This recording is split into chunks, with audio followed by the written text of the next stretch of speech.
বলক শহরে একসময় এক ধার্মিক ও জ্ঞানী মানুষ বসবাস করতেন, যিনি ছিলেন হযরত আলী রাদিয়াল্লাহু তাআলা আনহু এর বংশধর।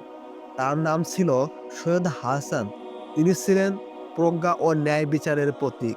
একদিন বলখের বাদশাহ এক জটিল মামলার রায় দিতে অপারগ হয়ে সৈয়দ হাসানের শরণাপন্ন হলেন।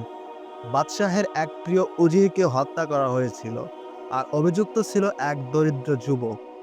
সকল প্রমাণ যুবকের বিরুদ্ধে থাকলেও সৈয়দ হাসান গভীর অনুসন্ধান করে জানতে পারেন প্রকৃত খুনি হলেন বাদশাহের এক ঘনিষ্ঠ মন্ত্রী। তিনি অকুণ্ঠ সত্য প্রকাশ করলেন। বাদশাহ প্রথমে ক্রুদ্ধ হলেও পরে ন্যায় বিচারে সন্তুষ্ট হন। সৈয়দ হাসানের জ্ঞানের প্রতি শ্রদ্ধা জানিয়ে তাকে রাজ্যের প্রধান উপদেষ্টা নিযুক্ত করেন।